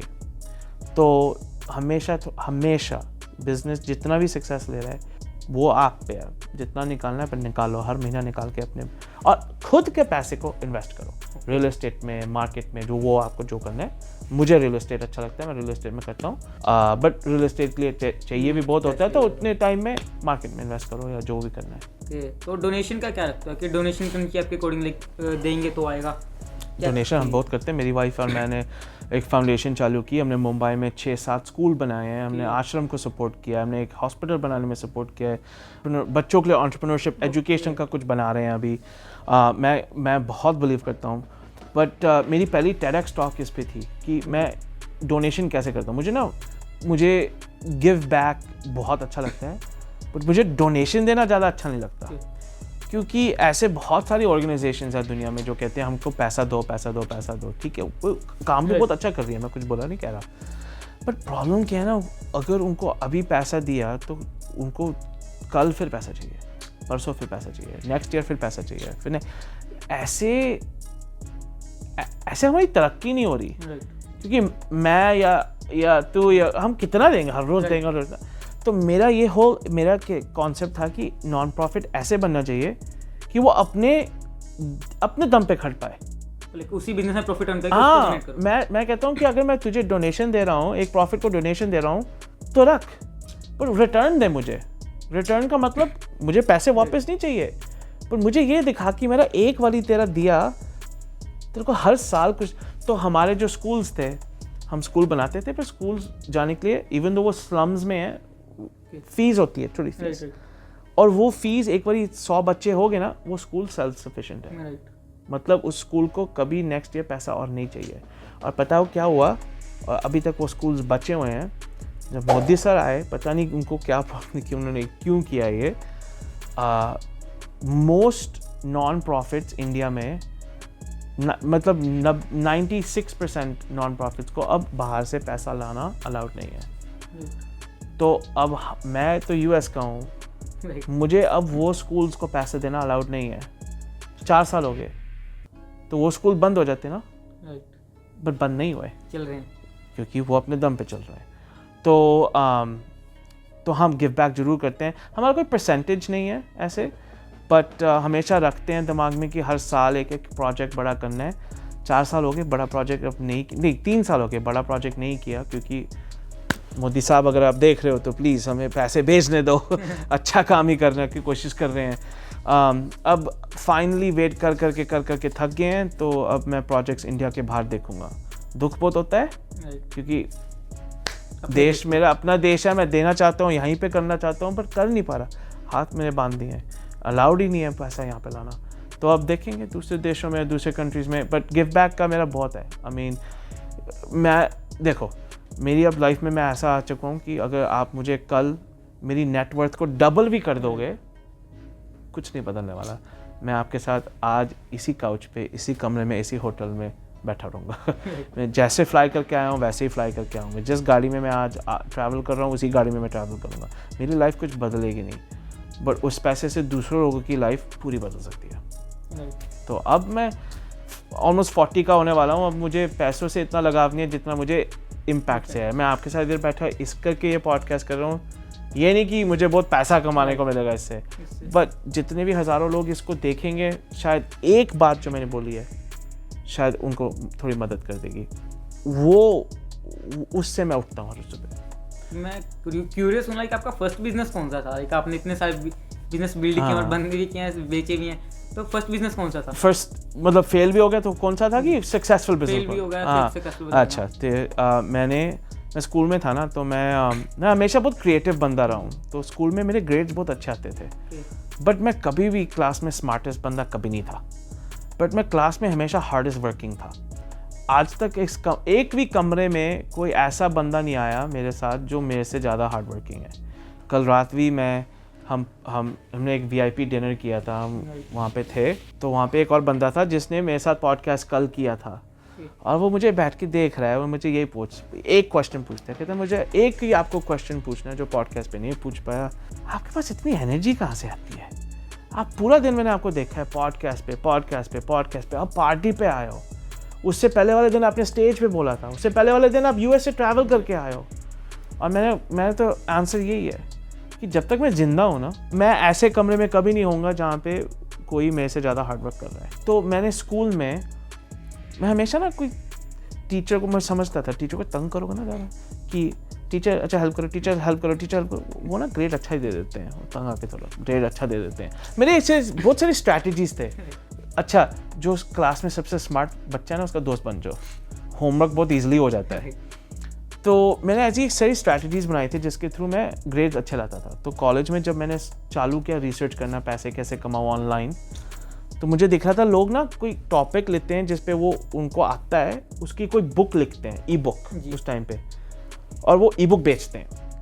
मैंने कहा सही लगता है कॉन्सेप्ट, मुझे समझ सकता हूँ, मैं कॉलेज में हूँ, बुक्स तो बहुत महंगी होती हैं, तो मैं समझ सकता हूँ इसको। तो मैंने कहा मैं ग्रेड्स लाने में बहुत सही, मुझे ग्रेड्स लाने आते हैं, मेरी बहुत सारी स्ट्रैटेजीज़ हैं, अगर मैं दूसरों को सिखाऊंगा ना तो वही अच्छे ग्रेड्स लाएंगे कॉलेज में। मैंने ऑनलाइन देखा कोई नहीं कर रहा था, मैंने कहा चलो भाई, मैं तो बन गया। मैंने कहा मेरा तो ख़त्म, मैं तो इस आइडिया के साथ बिलियनर बनूंगा, कोई नहीं ये कर रहा काम। पूरी दुनिया में इतने स्मार्ट लोग हैं, किसी ने भी ये नहीं सोचा, मैं ही ने एक सोचा है, ठीक है मैं तो बन गया बिलियनर। बाद में पता लगा ना क्यों कोई नहीं ये टॉपिक पे सिखा रहा था। तो मैंने 7 महीने लग के बिजनेस पे काम किया, उसकी बुक लिखी, उसके मैंने पेज डिज़ाइन करना सीखा, सेल्स लेटर लिखना सीखा, मैंने ट्रैफिक का सीखा, कितना 7 महीने। फाइनली एक दिन आया, मैं गूगल एड्स ऑन करूँगा। मैंने कहा चलो भाई, कॉलेज में बैठा था मैं, तो ऑलरेडी बाय कर रहा था कॉलेज को, मैं जाने वाला हूँ, हाँ मेरे दिन आने वाले हैं 2-3 हफ्ते में, बाहर में जाओ तुम लोग, मेरे बारे तुम सब मेरे बारे तुम सब लिख रहे होगे। ऐड चालू की, बैठा रहा, चल अभी आई सेल, क्लिक्स आ रहे हैं, गूगल चार्ज कर रहे हैं, सेल नहीं आ रही। मैंने कहा अच्छा यार अभी तो दिन चल रहा है, 2 बजे, लोग सब क्लास में हैं, वेट करते हैं, शाम को जब क्लास से वापस आएंगे तो खरीदेंगे। शाम होगी, किसी ने नहीं खरीदी, गूगल का तो एक्सपेंसेस आ रहे हैं। मैंने कहा हाँ ठीक है, थर्सडे रात को ना कॉलेज बच्चे लोग बेचारे बाहर जाते हैं ड्रिंकिंग करने, तो फिर आएंगे वापस शाम को, जब रात को पढ़ेंगे तो खरीदेंगे। यार 3-4 दिन हो गए किसी ने कुछ खरीदा नहीं, और $200-300 का चार्जेस हो गए थे कार्ड पे, और वो कार्ड ना मेरे बाप का था, मेरा नहीं था। That was my first business, तो पूरा फेल हुआ। आज तक मैं कहता हूँ कि वो जो बुक लिखी थी बहुत सही थी, बट एक्चुअल फंडामेंटल इशू था उसमें। कॉलेज के बच्चे इस चीज़ पे कभी पैसा नहीं लगाएंगे, वो बियर और पिज़्ज़ा लेंगे कि ये मेरी स्टूपिड ई बुक लेगी, उनको क्या इंटरेस्ट है, वो नहीं पढ़ेंगे। मार्केट की डिमांड, मुझे सबसे बड़ा लेसन मिला। इतना बड़ा फेलियर थी, 7 महीने लगाए, जो मुझे इधर दर्द हुआ, क्योंकि मैं क्या कह रहा था, मैं तो दिमाग में मैंने सोच लिया था कि मैं तो हो गया भाई, ख़त्म, और एक भी नहीं बेच पाया। उसका जो मेंटल प्रेशर मेरे पे पड़ा। पर फिर मैंने सोचा भाई एक चीज़ अच्छी होगी, बिजनेस तो फेल हो गया पर इतने में मैंने कॉपी राइटिंग सीख ली, सेल्स पेज सीख लिया, डिज़ाइन सीख लिया, बुक लिखना सीख लिया, बुक कवर बनाना सीख लिया, गूगल एड्स करना सीख लिया, क्लिक बैंक पे डालना सीख लिया। मैंने कहा ओह माय गॉड, कितने स्किल्स सीखे मैंने, ये नहीं काम किया पर स्किल्स तो आगे ना, चलो अब नेक्स्ट ट्राई करते हैं। तो ऐसे करते करते, पर दैट वाज वो मेरा पहला बिजनेस था, और बहुत बुरी तरह फेल हुआ। एक 7 मंथ की ट्राई करने के बाद 7-8 महीने का पूरा, हाँ चौपड़। और मैंने वो 7-8 महीने, ये नहीं कि आधा घंटा इधर उधर, नहीं, हर रोज 4-5-6 घंटे, मतलब बहुत टाइम लगाया था उस पर। सक्सेसफुल बिजनेस कौन सा था फर्स्ट वाला? उसके लिए सक्सेसफुल हो गया? हाँ, उसके बाद भी फिर से फेलियर्स आए? उसके बाद भी 2-3 फेलियर्स आए थे, फिर उसके बाद टाइम लगा, 7-8 महीने बाद क्या हुआ, मैं ना एफिलिएट मार्केटिंग में सक्सेस आया था। तो एक कोई प्रोडक्ट आया था जो गूगल को स्पैम करता था, ओके, रैंकिंग ट्रैफिक लाने के लिए। तो मैंने वो प्रोडक्ट ख़रीदा, मुझे इंस्टॉल करना आ गया और मैंने ट्राई किया और काम किया, थोड़ा बहुत एडसेंस मनी कमा लिया इधर उधर $5-10। तो एक फोरम था जहाँ पे मैं बहुत सवाल पूछता था, उस फोरम पे लोग न वो उस सॉफ्टवेयर के बारे में सवाल पूछने लग गए। अब फाइनली मैंने कहा भाई मुझे आता है ये, मैं फाइनली इस कम्युनिटी की कुछ कर सकता हूँ, इनको मदद कर सकता हूँ। तो मैं सब जवाब देने लग गया, ये कितने क्वेश्चन आ रहे हैं, लोग और पूछ रहे हैं। मैंने कहा भाई जिसने सॉफ्टवेयर बनाया उसको पूछो ना। पर मैं चल ठीक है फिर मुझे एक आइडिया आया एकदम, मुझे नहीं आइडिया आया, किसी ने मुझे आइडिया दिया कि मैं ना एक छोटा पेज बनाता हूँ, क्योंकि मुझे पेज बनाना आता था, क्योंकि वो फेल बिजनेस की वजह से मुझे आता था। छोटा पेज बनाता हूँ, लिंक लगाता हूँ और मैं लोगों को कहता हूँ कि अगर तुम लोग ये सॉफ्टवेयर मेरे एफिलिएट लिंक के थ्रू खरीदोगे तो मैं तुम्हें सपोर्ट दूंगा। सिंपल। मुझे पेज बनाने के लिए घंटा लगा, सब किया, 1-2 पोस्ट बनाए इसके बारे, सो गया। 6 घंटे बाद उठा, $300 कमा लिए थे। $300 सोते हुए। तो मेरी आंखें खुली और मैं जल्दी उठा क्योंकि मुझे क्लास पे जाना था, और जिस क्लास में मैं जा रहा हूँ आई थिंक मेरा प्रोफेसर नहीं $300 दिन में कमाता जो मैंने $300 सोते कमाए हैं। तब मैंने कहा भाई ये तो कुछ है। उसके बाद फिर मैंने बस चालू किया, एफिलिएट मार्केटिंग बहुत की, फिर मैंने प्रोडक्ट कोर्सेज बनाने से मेंबरशिप साइट्स बनाने चालू की। तो उसके बाद तो मतलब वो रात जो मैंने $300 बनाए थे, उसके बाद ऐसा एक दिन नहीं आया जहाँ मैंने 300 से कम बनाया। वो 16 साल 18 साल पहले की बात है। 16-17 साल, 18-19 की उम्र तब भी। नहीं, मैं था 22-23 आई थिंक, याद है, अर्ली 20s। हाँ। तो अब अगर कोई बंदा स्टार्ट कर रहा है तो उसे कोई बिजनेस स्टार्ट कर रहा है, ब्लॉगिंग या यूट्यूब कुछ भी स्टार्ट कर रहा है, उसे एड्स करके अपने पास स्टेप क्लिक करना चाहिए या फिर ऑर्गेनिकली जाए? पहले ऑर्गेनिक, हमेशा ऑर्गेनिक के थ्रू टेस्टिंग करो। अगर ऑर्गेनिक पे जीत गया कुछ तब पेड पे फोकस करो। ऑर्गेनिक लॉन्च करने के लिए, स्केल करने के लिए पेड। ओके। तो पहले ऑर्गेनिक। लाइक कोई बंदा थोड़ा सा उसको मतलब ये मेरा आइडिया काम कर रहा है, उसको पेड पे जाना चाहिए या फिर भी ऑर्गेनिक करे कि नहीं? अगर उसको पता है, प्रूफ आ गया है कि काम कर रहा है, मैसेजिंग आ गई है, सेल्स मैसेज समझ गया है कि ये कन्वर्ट करता है, पेड पे जाओ। स्पेशली अभी अगर इंडिया मार्केट में हो तो भाई मिनती कर रहा हूँ, प्लीज़ पेड ट्रैफिक कर लो। बहुत सस्ता है अभी, ये हमेशा इतना सस्ता नहीं रहेगा, 2-3 साल के अंदर ऊपर जाने वाला है। अभी जो इंडिया में चांस है, जो अपॉर्चुनिटी है पेड ट्रैफिक में, मैंने बहुत करोड़पति बनने वाले हैं इस देश में। बट अभी पेड ट्रैफिक कर लो अगर कर सकते हो। आप मतलब मिलियंस ऑफ डॉलर खर्चा करने वाले हो पेड्स पे? मैं तो अगर मैं इंडिया में आया तो मेरा चेहरा तेरे सामने रहेगा फेसबुक और यूट्यूब पे, तंग आ जाओगे तुम लोग मेरे को देख के, क्योंकि इतना सस्ता ट्रैफिक मैंने लाइफ में नहीं देखा। तो अभी अगर इंडिया में एक्सपेंशन का आइडिया आ गया और मैंने डिसाइड कर लिया तो हाँ, पेड पे 10 बताएंगे। ईमेल मार्केटिंग का फ्यूचर क्या है? बहुत लोग ईमेल मार्केटिंग डेड होगी, पर मुझे लगता नहीं हुई। आपका क्या उस पर विजन है? 20 साल हो गए लोग कह रहे हैं ईमेल मार्केटिंग डेड हो गई है। 20 साल, जब ईमेल बना था ना, जब ईमेल इन्वेंट हुआ था, किसी ने बोला था ईमेल डेड हो गया है, अभी तक बोल रहे हैं ईमेल मार्केटिंग डेड कभी नहीं होने वाला। देखो, email is the only thing कि जो आप ओन करते हो। फेसबुक के थ्रू मैं मैसेज कर सकता हूँ, ठीक है, पर वो मैसेज फेसबुक ओन करता है। इंस्टाग्राम पे डीएम कर सकता हूँ, वो डीएम इंस्टाग्राम ओन करता है। इंडिया में देखो कितने लोगों ने टिकटॉक पे अपना बनाया था, और एक दिन मोदी साहब ने एक सिग्नेचर मारा और उनका सब ऑडियंस गया एक मोमेंट में, है ना। तो ईमेल, अगर कोई क्रिएटर है, अगर कोई कोचिंग ट्रेनिंग कर रहा है, अगर कोई सोशल मीडिया पे फॉलोइंग बना रहा है, प्लीज़ मेक श्योर करो कि कोई ऐसा पेज बनाओ जिस पे कुछ छोटा फ्री ऑफर लगाओ कि ये free report, free book, free कुछ, कि वो आपका सोशल मीडिया वाला ऑडियंस आके ईमेल दे के आपकी ईमेल लिस्ट में आ जाए। ईमेल का फ्यूचर फिर भी ठीक है, सही है, स्ट्रॉन्ग है। अभी भी ईमेल स्ट्रॉन्ग चाहिए। मेरे को किसी ने कल परसों बोला था, मैं कुछ कह रहा था, मैंने कहा अगर मैं इंडिया में आऊँगा तो मैं इंडिया में ईमेल लिस्ट बनानी है मैंने। वो कहते हाँ, ईमेल लिस्ट मारो गोली, इंडिया में वो नहीं चलती, व्हाट्सएप का ग्रुप बनाओ। मैंने कहा ठीक है, बट आप यहाँ पे कैसे पहुँचे? इवेंट पे थे ना, कहते क्या मतलब आपको व्हाट्सएप मैसेज आया क्या, व्हाट्सएप मैसेज के थ्रू यहाँ इवेंट पे पहुंचे हो, जैसे आपको पता कैसे लगा टिकट खरीदने के लिए। वो तो हंसने लगे, उनको पता था मैं पॉइंट क्या मार रहा हूँ। उन्होंने कहा हाँ ईमेल आई थी। मैंने कहा ईमेल अभी मरी नहीं है। मैं ये नहीं कह रहा कि व्हाट्सएप ना करो, पर ये बहुत गलत बात है कि ईमेल को छोड़ के व्हाट्सएप करो, वो मुझे सेंस नहीं बनता। ईमेल भी करो व्हाट्सएप भी करो, पर व्हाट्सएप पे भी ग्रुप बना लो। किसका है, तुम्हारा ग्रुप है कि व्हाट्सएप का ग्रुप है? हमारे व्हाट्सएप पे वैसे व्हाट्सएप ग्रुप है। व्हाट्सएप बंद कर देगा। कुछ 4 कंप्लेंट्स आ गई, व्हाट्सएप ने बंद कर दिया आपका, चलो ग्रुप चला गया। अगर ईमेल लिस्ट थी तो एटलीस्ट ग्रुप फिर बना सकते हो, कहीं और बना सकते हो, बंदे आपके हैं। ईमेल लिस्ट नहीं कोई आपसे ले सकता, तो वो सब चीज़ें आपसे कोई ले सकता है। तो नंबर भी ले रहे तो नंबर तो बंद हो जाता है, लोग चेंज कर लेते हैं, कोई होगा। बट ईमेल दूसरे मोबाइल में फिर से वो ईमेल लॉगिन कर लेते हैं।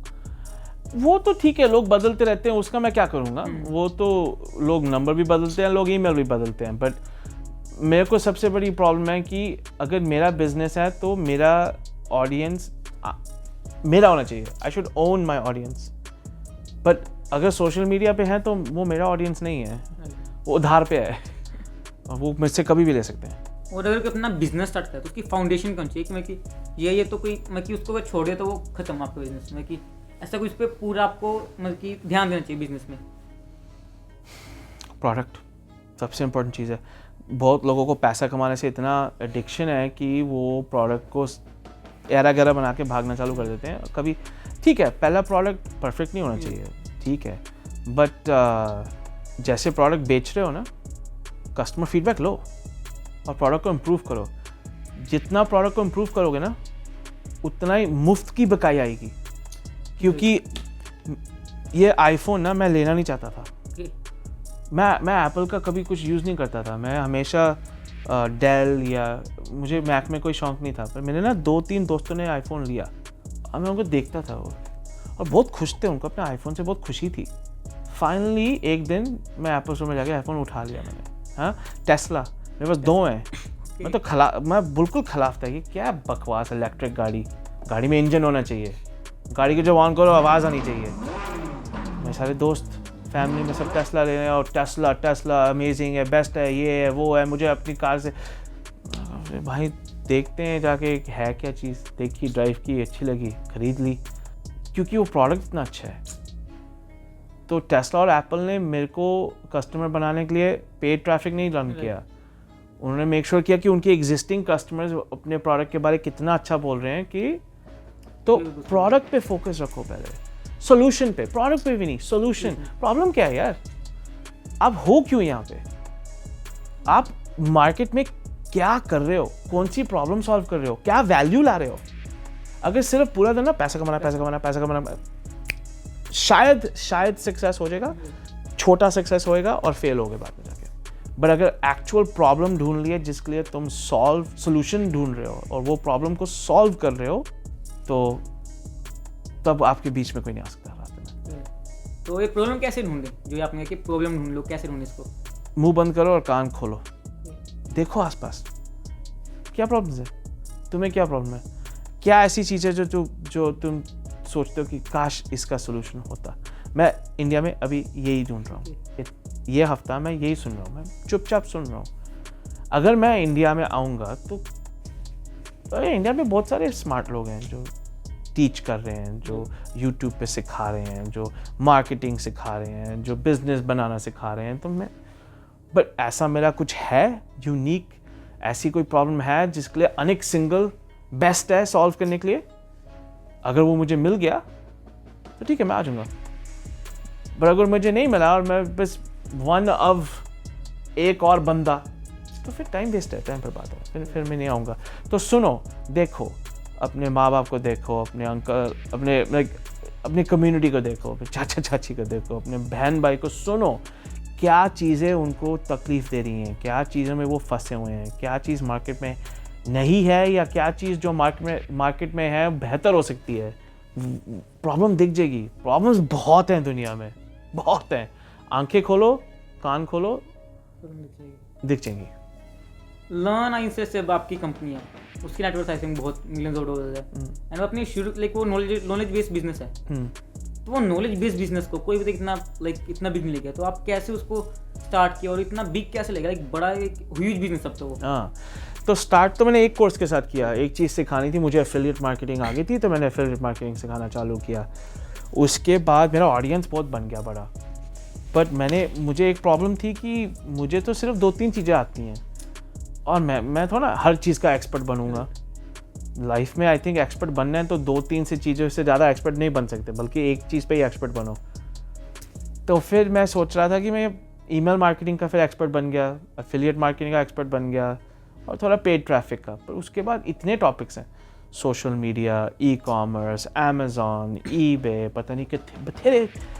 मेरा ऑडियंस बना जा रहा है, बट मेरे पास तो सिर्फ ये 2-3 चीज़ें उनको बेचने के लिए है। बट ये ऑडियंस कह रहा है भाई मुझे ये भी चाहिए, मुझे ये भी चाहिए, मुझे ये भी चाहिए, मुझे ये भी चाहिए, मुझे ये भी चाहिए, मेरे पास है नहीं। तो मैंने सोचा ठीक है, पर मैं इसको तो जानता हूँ ना, ये बंदा अमेज़ॉन का एक्सपर्ट है, मैं इसको तो जानता हूँ ना, ये बंदा एसईओ का एक्सपर्ट है, ऑडियंस तो मेरे पास ऑलरेडी है, तो जो मैं अपने आप कर रहा हूँ मैं उनके साथ कर लेता। तो ये ट्राई किया तो एकदम पूरी मार्केट खुल गई मेरे लिए। इसका मतलब अगर एंटरप्रेन्योर को कोई भी प्रॉब्लम है, मैं उस बंदे को ढूंढ लूँगा जो उसको सोल्यूशन है और अपनी ऑडियंस के अंदर इंजेक्ट कर दूंगा। तो जब वो सिस्टम सीख लिया और वो डायल हो गया, स्केल अपने आप चालू हो गया। लर्न टाइम से की ये स्टोरी है। हाँ, तो लाइक जो हम बात करें लीड जनरेशन कर, तो क्या क्या ध्यान रखना चाहिए इंपॉर्टेंट चीज़ें, और क्यों क्या करें कि उसको ज़्यादा फैक्टर अपने लिए बना लें लीड जनरेशन को। लीड जनरेशन के टाइम पे सबसे इम्पोर्टेंट चीज़ है कि अब तुम्हें अपने नंबर्स पता होने चाहिए कि मैं फेसबुक पे $1 ₹80 पर लीड पे करने को तैयार हूँ। क्यों? क्योंकि मेरे को अपने नंबर्स पता है, मैं पहले दिन में ही 100 कमा लूँगा। ठीक है, आधे लोगों को ये पता ही नहीं होता। तो अगर पता ही नहीं है तो फिर क्या खर्च क्यों रहे हो? क्योंकि क्या पता अगर तुम 80 स्पेंड कर रहे हो 40 कमा रहे हो तो नुकसान हो रहा है। और काफ़ी बार ये भी होता है कि पहला दिन नुकसान है, इट्स ओके, पर तुम्हें ये भी पता कि वो कस्टमर हफ्ते बाद कुछ खरीदेगा, 3 हफ्ते बाद कुछ खरीदेगा, तो एक्चुअली महीना का वैल्यू उस कस्टमर का ₹200 है, तो ₹80 का कस्टमर ₹200 महीने के अंदर देने वाला है। ऐसी डिटेल के नंबर्स पता होने चाहिए कि कस्टमर की वैल्यू क्या है, कस्टमर की इमीडिएट वैल्यू क्या है, 7 दिन की वैल्यू क्या है, 30 दिन की वैल्यू क्या है। अगर वो सब नंबर्स पता है ना, तो लीड एक्विजिशन, लीड ट्रैफिक तो बहुत है यार, ट्रैफिक की कमी कहाँ है? फेसबुक पे जाओ, गूगल पे जाओ, यूट्यूब पे जाओ, ट्रैफिक ही ट्रैफिक है। खरीदने का प्रॉब्लम नहीं है, फेसबुक आपका पैसा लेने के लिए बहुत खुश है, उनको कोई प्रॉब्लम नहीं है। आप उनको बोलोगे $1000 देने को तैयार हूँ एक दिन में, वो ले लेंगे। प्रॉब्लम क्या है कि आपके नंबर्स क्या हैं, और आपको मेक श्योर करना चाहिए आप प्रॉफिट में हो। तो ये नंबर्स एस्टैब्लिश पहले करने पड़ते हैं, और उसके बाद सिंपल है ना, अच्छी एड्स रन करो, अच्छे ऑडियंसेस बनाओ, अच्छी तरह ऐड को चलाओ।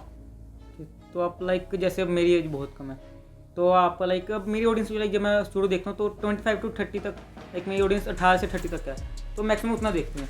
मैं कि उनके लिए क्या सजेशन दोगे कि लाइक इन्वेस्टिंग कैसे करना चाहिए, क्या लाइक वो पैसा कमाएं लोग, उसको कहाँ लगाना चाहिए ताकि कंपाउंडिंग अच्छे से हो? Index funds I think India में भी हैं, यूएस में। जब इतने यंग हो ना, स्टॉक ट्रेडिंग वगैरह या तो शौक है, अगर शौक है ट्रेडिंग सीखनी है तो करो। बट जैसे मैं एंटरप्रेन्योर हूँ, मुझे इन चीज़ों में शौक नहीं है, मुझे ट्रेडिंग नहीं करनी, मुझे ये सब नहीं करना। मैं अपना पैसा कमाता हूँ एंटरप्रेन्योरशिप के थ्रू।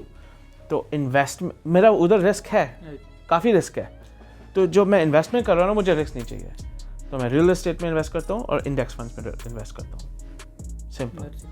और मेरे दोस्त ये करते हैं, वो करते हैं, ये करते हैं, वो करते हैं, मैं ला मुझे नहीं सुनना, मुझे हर चीज़ में नहीं करना। मैं रियल एस्टेट करता हूँ, और रियल एस्टेट में भी मैं एक तरह की रियल एस्टेट करता हूँ और इंडेक्स फंड करता हूँ, और वो 2 चीज़ें मुझे आती हैं, और जो एक्स्ट्रा पैसा है वो मैं अपने दम पे बिजनेस में इन्वेस्ट करके काफ़ी हाई रिटर्न लेता हूँ।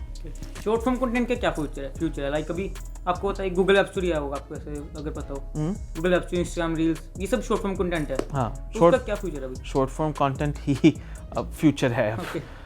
मतलब मेरे बिजनेस में जो शॉर्ट फॉर्म कंटेंट ने इम्पैक्ट किया है, मुझे लगे 15 साल यूट्यूब पे कुछ 80,000 या 100,000 फॉलोअर्स बनाने के लिए मैं एक्टिवली ट्राई कर रहा था। कभी कभी साल हो जाते थे, मैं एक वीडियो में नहीं डालता था, पर पिछले 2-3 साल के लिए मैं डाल रहा था हर हफ्ते लॉन्ग फॉर्म। ठीक है, 80 से लेके 120 तक पहुंच गया था फिर मैंने शॉर्ट फिल्म चालू किया, वो चालू किया अप्रैल ऑफ 2022, तो अभी साल भी नहीं हुआ, और 9 महीने में 120,000 फॉलोअर्स से, सब्सक्राइबर से हम 440,000 सब्सक्राइबर्स पहुंच गए। मैं अब शॉर्ट फॉर्म की वजह से मेरा चैनल पहले लेता था कुछ 40-50,000 व्यूज़ पर मंथ, अब देता है 15 मिलियन व्यूज़ पर मंथ, और उनमें से 95% of the views short video से आ रहे हैं। शॉर्ट कंटेंट तो अब फ्यूचर है। रिटन कंटेंट भी फ्यूचर है, रिटन कंटेंट डेड हो जाएगा फ्यूचर में। क्या written content like blogs post? नहीं, रिटन कंटेंट कभी डेड नहीं होएगा, रिटन कंटेंट रहेगा, बट अब ये एआई क्या कर रहा है देखते हैं, क्योंकि तुम्हारा रिटन कंटेंट अब एआई पढ़ के अपना खुद स्पिट आउट करेगा। नहीं, रिटन कंटेंट कभी डेड नहीं होएगा, क्योंकि लोग कभी रिसर्च तो करते रहेंगे ना, लोगों को सीखना तो है, बट वीडियो में short is going to be the, क्योंकि एक चीज़ हमारी, जैसे हम बड़े हो रहे हैं, जैसे हमारे और टेक्नोलॉजीज़ आ रही हैं और ऐप्स आ रहे हैं, हमारा अटेंशन स्पैन कम हो रहा है। मैं अभी 1 घंटा का वीडियो देख ही नहीं सकता, क्योंकि वो इस 1 घंटे में डिंग बिंग बिंग बिंग बिंग बिंग क्या नहीं हो रहा मेरे आसपास, ट्वीट्स आ रहे हैं, इंस्टाग्राम आ रहा है, ये आ रहा है, वो आ रहा है, तभी शॉर्ट फॉर्म चल रहा है, क्योंकि उसके अटेंशन स्पैन ज़्यादा नहीं चाहिए। Okay, like I am like from middle class background, और कोई भी अपना बिजनेस मिडिल क्लास बैकग्राउंड से शुरू करता है, तो उसको इन्वेस्टिंग करने बहुत, लाइक अपनी टीम में खर्चा बढ़ रहा है, तो मैं कि माइंडसेट में होता होगी ना, लाइक कोई 10 रुपये खर्चें, तो उसको कैसे इंक्रीज कर अपने माइंडसेट को, कि वो तो माइंडसेट बदलना पड़ता है, इन्वेस्टमेंट के बारे में सीखना पड़ता है। इन्वेस्ट करोगे तो ग्रो करोगे, इन्वेस्ट नहीं करोगे तो ग्रो नहीं करोगे। मैं लोगों पे ज़्यादा इन्वेस्टमेंट करना बिलीव करता हूँ, क्योंकि लोगों का रिटर्न बहुत हाई होता है। तो मैं, अगर 2 लोग बैठे हैं, इसके पास 4 गुना एक्सपीरियंस है, डबल कॉस्ट है, मैं इसको पकड़ूंगा हमेशा। एक्सपीरियंस इज़ द बेस्ट, क्योंकि वो बंदा मेरे लिए 2 गुना कॉस्ट है ना, वो मेरे को 10 गुना कमाएगा। तो वो, उसका कुछ सीक्रेट नहीं है, उसका माइंडसेट है, उसका लोगों को सोचना पड़ेगा। मेरे को एक सिंपल कॉन्सेप्ट है जो मैंने सीखा है, इंग्लिश में बोलते हैं यू गेट व्हाट यू पे फॉर। इंग्लिश में ये लाइन है, यू गेट व्हाट यू पे फॉर, हिंदी में मतलब जितना दिया उतना वापस मिलेगा। और ये लाइन मैंने देखा है, सच है। अगर मैं जूते भी खरीद रहा हूँ ना, सबसे सस्ते जूते खरीदूँगा ना, वो सबसे पहले टूटते हैं। जो महंगे जूते खरीदूँगा वो सबसे ज़्यादा टाइम देते हैं। मैंने ये कॉन्सेप्ट देखा है, मोस्टली हर चीज़ों में ट्रू है। और किसी को हायर कर रहे हो, टीम बना रहे हो, तो फिर तो सच्ची में बहुत ट्रू है। मतलब last question like rapid fire करते हैं, एक word answer, single word. Okay, ठीक है। इंस्टाग्राम और यूट्यूब फिर कंटेंट के लिए? यूट्यूब। वीडियो शॉर्ट, वीडियो और written content? Video content. And like service based business और product based business? Product business. That's it. Okay. So thanks a lot. Awesome. Yeah. Singles, welcome. For like it's a great opportunity for me to meet you and do a podcast with you. So thank you so much for coming on. You're most welcome and congratulations on all your success. Oh, thank you so much, sir. So ये थी आज की video. आशा करता हूँ like आप सबको अच्छी लगी वीडियो और इंस्पायर हो गए। और अगर कोई आपसे कनेक्ट करना चाहिए, लाइक इंस्टाग्राम पे, कहाँ पे कनेक्ट करें आपसे? इंस्टाग्राम पे तो @anik ANIK मेरा चैनल है। ओके, आप इंस्टाग्राम यूट्यूब सब पे जा सकते हो, इनके अच्छे खास फॉलोइंग है। एंड नॉलेज लीजिए, सक्सेस कीजिए। एक लास्ट टिप जब कहना चाहो, सिंगल टिप। मेरी लाइन जो मैं आजकल इंडिया में बोल रहा हूँ वो, भाई कुछ करो, कुछ भी करो, कुछ करो। आज देखा है ना, मोटिवेशन हो रही है ना, अभी इंस्पिरेशन हो रही है, अच्छा लग रहा है ना, तो वेस्ट ना करो ये टाइम यार, प्लीज़। कुछ भी जाके कुछ तो करो, कुछ करो। चाहे इसका मतलब एक पेज डाल दो, एक एक्स्ट्रा वीडियो देख लो, कुछ भी, बट प्रोग्रेस करो, नेक्स्ट स्टेप लो। डर में बैठ के बस रिसर्च ना करते रहो। That's my advice. तो थैंक यू सो मच। तो मिलते हैं अगली वीडियो में, तब तक यानिक सर को फॉलो कीजिए और जय हिंद, जय भारत।